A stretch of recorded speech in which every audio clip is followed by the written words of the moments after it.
Troisième nuit. La nuit suivante, Dinarzade fit à sa sœur la même prière que les deux précédentes. Ma chère sœur, lui dit-elle, si vous ne dormez pas, je vous supplie de me raconter un de ces contes agréables que vous savez. Mais le sultan dit qu'il voulait entendre la suite de celui du marchand et du génie. C'est pourquoi Scheherazade reprit ainsi. Sire, dans le temps que le marchand et le vieillard qui conduisait la biche s'entretenaient, il arriva un autre vieillard suivi de 2 chiens noirs. Il s'avança jusqu'à eux, et les salua, en leur demandant ce qu'ils faisaient en cet endroit. Le vieillard qui conduisait la biche lui apprit l'aventure du marchand et du génie, ce qui s'était passé entre eux et le serment du marchand. Il ajouta que ce jour était celui de la parole donnée, et qu'il était résolu de demeurer là pour voir ce qui en arriverait.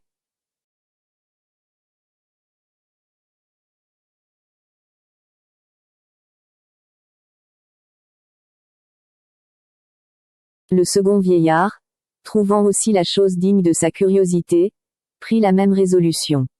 Il s'assit auprès des autres, et à peine se fut-il mêlé à leur conversation, qu'il survint un troisième vieillard, qui, s'adressant aux 2 premiers, leur demanda pourquoi le marchand qui était avec eux paraissait si triste.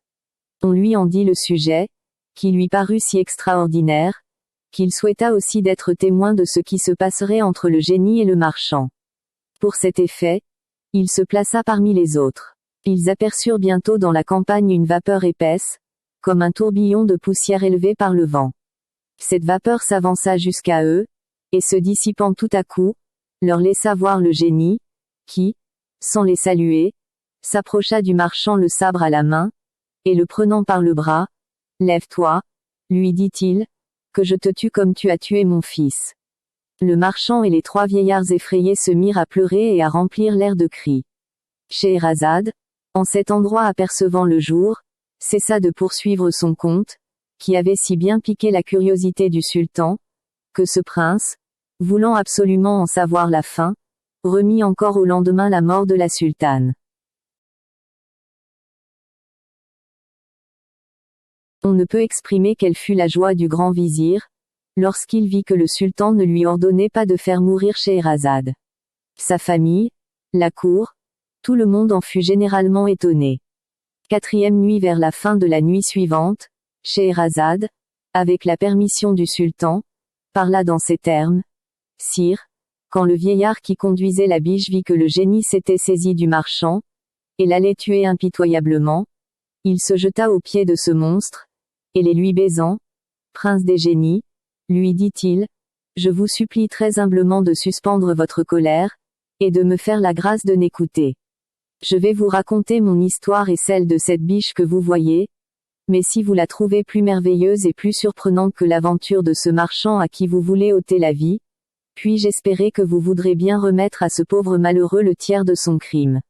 Le génie fut quelque temps à se consulter là-dessus, mais enfin il répondit, eh bien, voyons, j'y consens.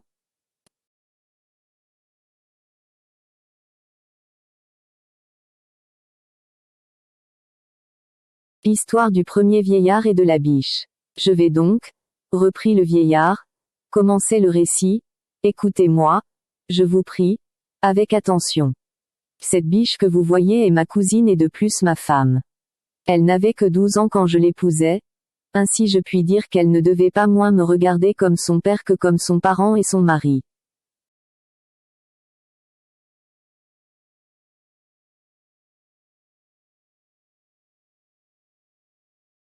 Nous avons vécu ensemble 30 années sans avoir eu d'enfant, mais sa stérilité ne m'a point empêché d'avoir pour elle beaucoup de complaisance et d'amitié.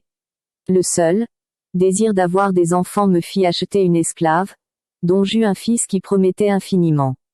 Ma femme en conçut de la jalousie, prit en aversion la mère et l'enfant, et cacha si bien ses sentiments, que je ne les connus que trop tard. Cependant mon fils croissait, et il avait déjà 10 ans, lorsque je fus obligé de faire un voyage. Avant mon départ, je recommandai à ma femme, dont je ne me défiais point, l'esclave et son fils, et je la priai d'en avoir soin pendant mon absence, qui dura 1 année entière. Elle profita de ce temps-là pour contenter sa haine.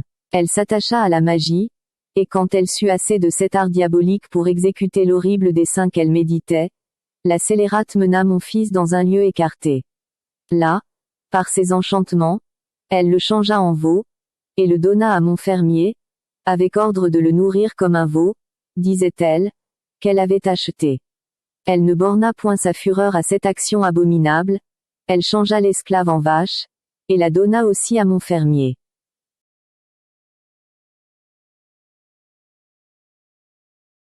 À mon retour, je lui demandai des nouvelles de la mère et de l'enfant. Votre esclave est morte, me dit-elle, et pour votre fils, il y a 2 mois que je ne l'ai vu, et que je ne sais ce qu'il est devenu. Je fus touché de la mort de l'esclave, mais comme mon fils n'avait fait que disparaître, je me flattais que je pourrais le revoir bientôt. Néanmoins 8 mois se passèrent sans qu'il revînt, et je n'en avais aucune nouvelle, lorsque la fête du grand Baïram arriva. Pour la célébrer, je mandai à mon fermier de m'amener une vache les plus grasses pour en faire un sacrifice.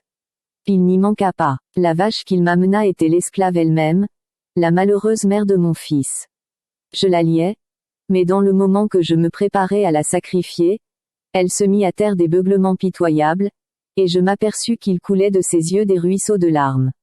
Cela me parut assez extraordinaire et me sentant, malgré moi, saisi d'un mouvement de pitié, je ne pus me résoudre à la frapper. J'ordonnai à mon fermier de m'en aller prendre une autre.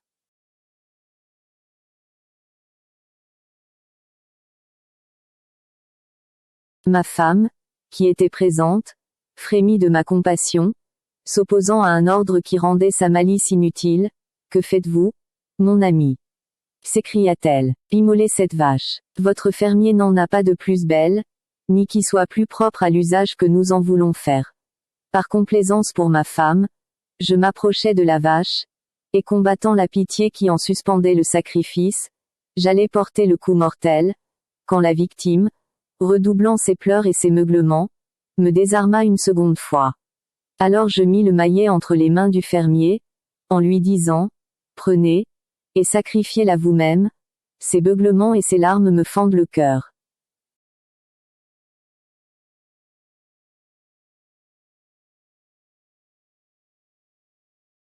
Le fermier, moins pitoyable que moi, la sacrifia. Mais en l'écorchant, il se trouva qu'elle n'avait que les os, quoiqu'elle nous eût paru très grasse. J'en eus un véritable chagrin. Prenez-la pour vous, dis-je au fermier, je vous l'abandonne, faites-en des régals et des aumônes à qui vous voudrez, et si vous avez un veau bien gras, amenez-le-moi à sa place. Je ne m'informai pas de ce qu'il fit de la vache, mais peu de temps après qu'il l'eut fait enlever de devant mes yeux, je le vis arriver avec un veau fort gras. Quoique j'ignorasse que ce veau fût mon fils, je ne laissai pas de sentir émouvoir mes entrailles à sa vue. De son côté, dès qu'il m'aperçut, il fit un si grand effort pour venir à moi, qu'il en rompit sa corde.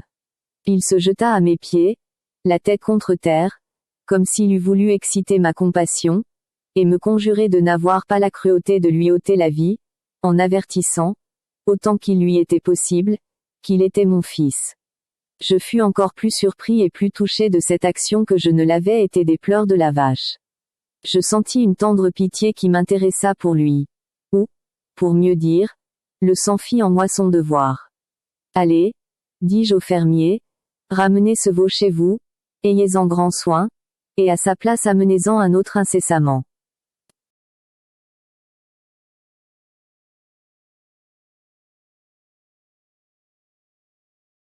Dès que ma femme m'entendit parler ainsi, elle ne manqua pas de s'écrier encore, que faites-vous, mon mari, croyez-moi, ne sacrifiez pas un autre veau que celui-là.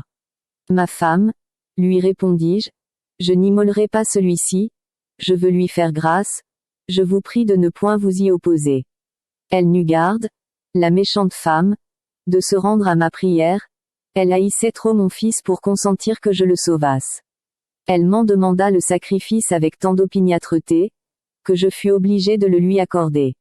Je liai le veau, et prenant le couteau funeste, Scheherazade s'arrêta en cet endroit, parce qu'elle aperçut le jour. Ma sœur, dit alors Dinarzade, je suis enchantée de ce conte qui soutient si agréablement mon attention. Si le sultan me laisse encore vivre aujourd'hui, répondit Scheherazade, Vous verrez que ce que je vous raconterai demain vous divertira bien davantage. Schahriar, curieux de savoir ce que deviendrait le fils du vieillard qui conduisait la biche, dit à la sultane qu'il serait bien aise d'entendre, la nuit prochaine, la fin de ce conte.